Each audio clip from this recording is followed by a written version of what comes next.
ጤና ይስጥልኝ የተወደዳችሁና የተከበራችሁ የኢትዮኒውስ ቤተሰቦች እንደምናላችሁ ሰላምታችን በያላችሁበት ይድረስ። እነሆ አዳዲስና ወቅታዊ መረጃዎችን አዘጋጅተን ወደ እናንተ ማድረስ ጀምረናል። ከኢትዮኒውስ ልዩ መረጃዎች ጋር አብራችሁ እንድትቆዩ ግብዣችን ነው። በቅድሚያም አርዕስተ ዜናዎችን አስቀድማለሁ። የአማራ ሕዝብ በአብይ አህመድ አገዛዝ ዘር ማጥፋት እየተፈጸመበት ይገኛል ሲሉ የህወሓት ሊቀመንበር አቶ አማኑኤል አሰፋ ተናገሩ። አቶ አማኑኤል አሰፋ ፋኖን ለማጥፋት ከብልጽግና በኩል በይፋ ተጋብዘን ነበር ያሉ ሲሆን እኛ ግን እንደ ትግራይ ሙሉ ለሙሉ አልተቀበልነውም ብለዋል። በአማራ ሕዝብ ላይ ከባድ ዘር ማጥፋት እየተፈጸመ ይገኛል የሚሉት የህወሓት ምክትል ሊቀመንበር አቶ አማኑኤል አሰፋ በአሁኑ ሰዓት ብልጽግና የአማራና የትግራይ ሕዝብን ወደ ጦርነት ለመውሰድ እየጣረ ነው፣ እኛ ግን እርስ በርስ አንዋጋም፣ የትግራይ ሕዝብም ሆነ የአማራ ሕዝብ በመሰረታት ሀገሩ በጋራ መኖር ይችላል በማለት ተናግሯል። በተጨማሪም የትግራይ ሕዝብ በአሁኑ ሰዓት የኢትዮጵያ ጠላት ተደርጎ እየተቆጠረ ይገኛል፣ ባንዳ ነው የሚሉት ባለስልጣናትን በዝተዋል ማለት ተናግረዋል።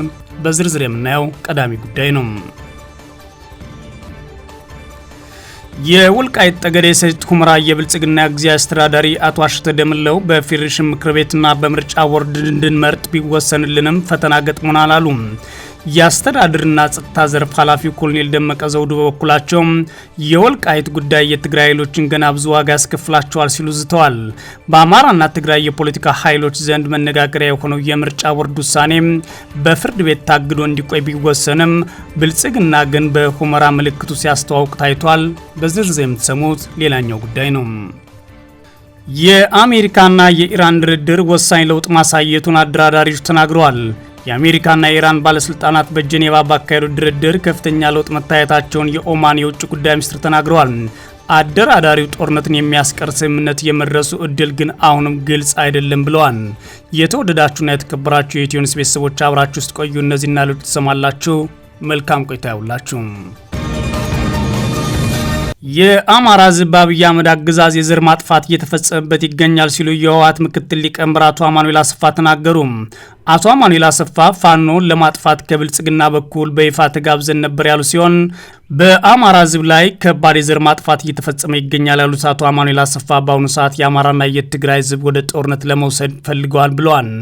እኛ ግን እርስ በርስ አንዋጋም፣ የትግራይ ሕዝብ በአሁኑ ሰዓት በመሰረታት ሀገሩ ኢትዮጵያ እንደ ጠላት እንዲቆጠር እየተደረገ ነው፣ ባንዳም እያሉ ይጠሩታል ብለዋል። ባለፉት አጭር ዓመታት ተሰምተው የማይታወቁ የአንድነት ድምጾች በአማራና በትግራይ ሕዝብ በኩል እየተሰሙ ይገኛሉ።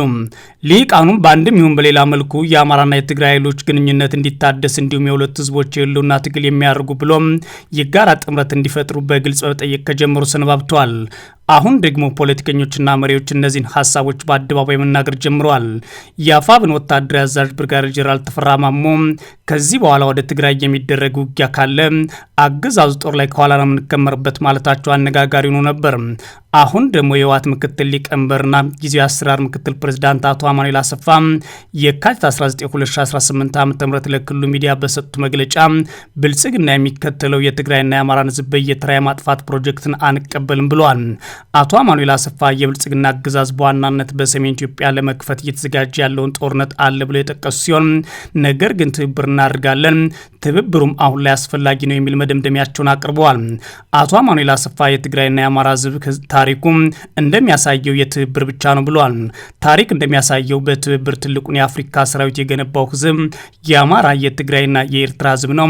ምናልባትም ደርግን ያንበረከከው እንደ ደርግ ያሉ ኃይሎችን ጭምር ያንበረከከ ኃይል የገነባ ነው በትብብር ነው ብለዋል። አፍተናና አድመስ ደርግ ዝመስል ኣብ አፍሪካ መንዳኑ ዝበለ ሰው በላ ዝኾነ ስርዓት ከደለት የሞ በእኛ ዕድሜ ያየነው ነው። ትልቅ በአፍሪካ ሰራዊት እንደገነባ የሚናገር ማን እንደኔ የሚል ሰው በላ የደርግ ስርዓት ገደል አስገብተውታል። አሁን ሌላው ላይ እንዲህ ይሁኑ እያልኩ አይደለም፣ ሲተባበሩ ይህን ያህል ደረጃ የሚፈጽሙ ናቸው ለማለት ነው።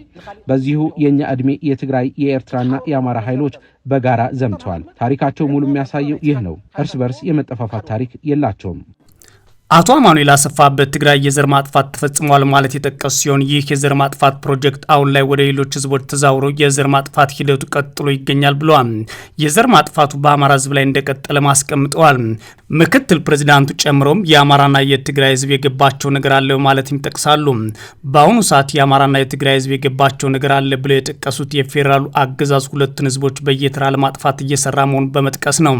አሞንጎ ህዝብ ትግራይን ህዝብ አምሓራን እተራአይ ሓደና ምኳን መጽኢሉ በቃዚ በብታራ ዘጥፈና እዩ በአሁኑ ጊዜ በትግራይ ህዝብና የአማራ ህዝብ ያለው አመለካከት አንድ ወደ መሆን መጥቷል። ይህ ጉዳይ በየተራ የሚያጠፋን ነው በማለት ተግባብቷል። እኛ አብረን ለዘመናት የቆየን በባህል በታሪክና በተለያዩ ጉዳዮች አብረን ተሳስረን የቆየነን ለዘመናት ማህበረሰባዊ ግንኙነት ያለን በኢትዮጵያ ትልቅ የሆነ የጋራ ታሪክ ያኖርነን። በዚህ ዘመን እርስ በርስ እንድንበላላ ለምን ተፈጠረ የሚል ጥያቄ ተፈጥሯል። ከትግራይም ከአማራም የወጡ ልሂቃን ይህ ጉዳይ ማየትና መመርመር ጀምረዋል። ከትግራይ ይሁን ከአማራ የወጡ የፖለቲካ ኃይሎች ምን ይሆን ነው ብለው መጠየቅ ጀምረዋል። እርስ በራሳቸው ሐሳብ ለሐሳብ መናበብ ጀምረዋል። እንዲህ አይነት አጀንዳ ሲመጣ ማለትም መናበቡ መግባባቱና አንድ አይነት ጥያቄ መጠየቅ መጀመሩ ታይቶ በዚህ መካከል ክፍተት ለመፍጠር ነው የታቀደው። አይነት ሕቶ ምልዓል ዝፈጠሩ ጉዳያት ታይት ገብሮም ማለት ንቃዓት አትወሉ አቶ አማኑኤል አሰፋ በሁለት ህዝቦች ሊቃን በኩል በአሁኑ ሰዓት መግባባት አለ ማለት የተናገሩ ሲሆን በመካከላቸው የብልጽግና አገዛዝ ለመፍጠር የሚፈልገው ጦርነትና ግጭት እንደሆነም ተናግሯል። አቶ አማኑኤል አገዛዙ ለዚህም በማሰብ በምርጫ ቦርድና ፌዴሬሽን ምክር ቤት በኩል ጭምር አዲስ ውሳኔ እስከ ማሳለፍ ደርሷል ማለት የጠቀሱት ይህን ውሳኔ የአማራና የትግራይ ህዝብን በአዲስ መልኩ ደም እንዲቃቡና እንዲዋጉለት በማሰብ ከአማራ በኩልም ድጋፍ ለማግኘት የሞከረበት ነው ብለውታል። የህወሓቱ ባለስልጣን አቶ አማኑኤል አሰፋ በአሁኑ ጊዜ በአማራ ክልል ህዝብ ላይ ከባድ የዘር ማጥፋት እየተፈጸመ ይገኛል ማለት ሲናገሩ ተደምጠዋል። አማራ ክልል ከቢዝ ሆነ ጽንተ ዝፍጸመሉ ዘሎ ክልል እዩ ከም ህዝቢ በአማራ ክልል ከባድ የሆነ የዘር ማጥፋት እየተፈጸመ ነው። እንደ ህዝብ ነው እየተፈጸመ ያለው። በዚህም ምክንያት የአማራ ህዝብ በኢትዮጵያ መንግስት ላይ የያዘው አቋም የታወቀ ሆኗል። በዚህም መሰረት በአማራ ክልል የሚገኙ ልሂቃን ምዕራብ ትግራይ ጸለምቲና ራያ በኃይል ወረው ለመያዝ የሚፈልጉ አሉ ተብሎ ስለሚታሰብ እነሱን ለመያዝ ያቀደ ነው። ደጀን ለማግኘት የኢትዮጵያ መንግስት ይህ አጀንዳ ሲፈጥር በአማራ በኩል ተቀባይነት ያለው ደጀን ለመፍጠር ያቀደም ሊሆን ይችላል። በወገን አምሓራ ተቀባይነት ዘለዎ ደጀን መፍጠሩን ከውን የኢትዮጵያ አገዛዝ በትግራይና በአማራ ህዝብ መካከል ቀጣይነት ያለው ደም መቃባት እንዲኖር ነው አስቦ የሚሰራው የሚሉት ኃላፊው ከፕሪቶሪያ ስምምነት በኋላ የትግራይ ኃይሎች በአማራ ክልል ባለው ጦርነት በይፋ እንዲሳተፉ ሙሉ ለሙሉ ለትግራይ ክልል በግልጽ ጥሪ ቀርቦ ነበር ማለት ተናግሯል። አቶ አማኑኤል ብልጽግና ያቀረበውን ይህን ጥሪ ግን እንደማንቀበለው በይፋ አሳውቀናል ማለትም ይፋ አድርገዋል። ሙንጎ ትግራይና አምሓራ ዝቀጸለ ደምነት ክህሉ በወገን መንግስት ኢትዮጵያ በጣም ብዙ እዩ ተሰሪሑ ብዙ ጻሪ ተገይሩ በትግራይና በአማራ ህዝብ የቀጠለ ደም መቃባት እንዲኖር የኢትዮጵያ መንግስት ከፍተኛ ጥረት አድርጓል። በትግራይ ጄኖሳይድ የአማራ ህዝብ በተለያየ መንገድ እጁ እንዲያስገባ ተደርጓል። ያ ስህተት ነው የተፈጸመው። ከፕሪቶሪያ ስምምነት በኋላ የትግራይ ህዝብ በጋለ ስሜት ሆኖ እንዲበቀል ፋኖ በማጥፋት ስም በአማራ ክልል ጦርነት እንዲሳተፍ ጥሪ ቀርቦለታል። በኢትዮጵያ መንግስት ግልጽ በሆነ መንገድ ነው ጥሪ የቀረበለት። ተጋብዘናልም። አንድ ጊዜ የተፈጸመ ጥፋትና ወንጀል በህግ ነው ተጠያቂነት መስፈን ያለበት። እንዲሁም በርቅና ሌሎች መንገዶች ነው የሚያልቀው። በእነዚህ ህዝቦች የነበረ ታሪካዊ ትስስር ግን ይቀጥላል። ትላንት እነሱ ጥፋት ፈጽሟል። አሁን እኛ ጊዜ አግኝተን ወደ ሌላ ጥፋት ከገባን ወደማያልቅ አዙሪት ነው የምንገባው። በዚህ ከተሳተፍን የትግራይ ህዝብ ሰላምና ጸጥታ ኑሮ የተረጋጋ ሁኔታ ሊፈጥር አይችልም። ስለዚህ ወደ እንደዚህ ያለ ጉዳይ አንታደምም። የፕሪቶሪያ ስምምነትም በኢትዮጵያ ውስጥ የተፈጠረ ነገር የመፍታት አቅም አለው። ስለዚህ ችግራችን በዛ መንገድ ነው የምንፈታው የሚል ግልጽ የሆነ ምላሽ ስለሰጠን በዛ መንገድ የኢትዮጵያ መንግስት ወደሚፈልገው አልገባንም። በት መንገድ ድንሱ ናፍቲ ዝተደለየ ጉዳይ አያተናል።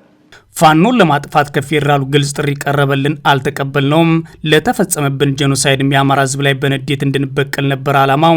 በአማራና በትግራይ ህዝብ መካከል ዘላቂ ግጭትና እልቂት እንዲኖር በብልጽግና ሰፊ ዘመቻ ነበር ሲደረግ የነበረው፣ አሁንም ቀጥሏል የሚሉት አቶ አማኑኤል አሰፋ እኛ ግን ልዩነቶቻችንን በሰላማዊ መንገድ ነው የምንፈታው ብለን እጃችንን አላስገባንም፣ በንግግር መፍታት እንችላለን ብለዋል። አማኑኤል አሰፋ ጨምረውም አሁን የአማራና የትግራይ ህዝብ ምርጫቸው ሰላምና አብሮነት ነው ማለት የገለጹ ሲሆን በአሁኑ ሰዓት ከበባው እየተፈጸመብን ይገኛል።